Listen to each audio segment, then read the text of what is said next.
Well, ever since the hateful racist words of Reverend Jeremiah Wright finally saw the cold light of day, for just a brief second, we've been talking about it on this program, and on my radio program. We've also been talking about radical black liberation theology. I had never heard of it before. Well, you need to know about its aggressive anti-white foundation. This is hate speech, pure and simple. I feel that if a potential president like Barack Obama was exposed to these beliefs for over a 20-year period, and then supported it to the tune of one $27,500 check, said, "Here you go, Rev," maybe we should understand it a bit. Seems Barack puts his money where his mouth isn't. I'm not sure. Joining me now is Anthony B. Bradley. He is a research fellow at the Acton Institute and assistant professor of theology at Covenant Theological Seminaries in St. Louis. Anthony, I asked you to write a series of essays for me, 3 essays, to be able to help understand what this theology is, because I'd never heard of it before. And I've read all 3 of them, and they're going out in the newsletter this week. And I think we can boil it down, so maybe you can hit on these 3 things here quickly. First, it reduces all problems of the world to the white man. Right or wrong?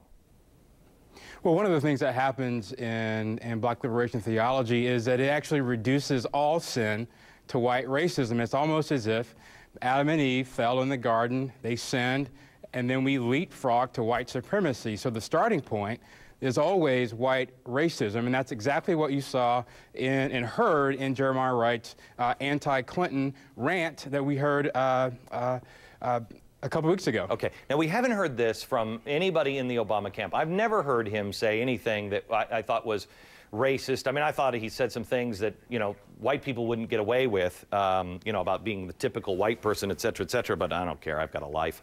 The 1960s, however, we have heard some of this rhetoric spill out of his mouth. You say point number 2 is that it's all about black victimhood and ignoring progress. His wife said, you know, "I've never been proud of the United States. I can't believe that it's taken this long for us to make it, and poor us, blah, blah, blah." Instead of saying, "Look at what we've accomplished." Exactly. Sadly, many of these black liberation theologians are stuck in the 1960s, and this naturally leads into this idea that blacks are perpetually victims and that they're always being victims of white supremacy, and it completely ignores all of the evidence that points to to progress in the black community. You can look at Atlanta, for example, and see scores and scores of millionaires who are African Americans. All right, and the third point, I guess, is Marxism and redistribution of wealth, and I would assume reparations fall into this category?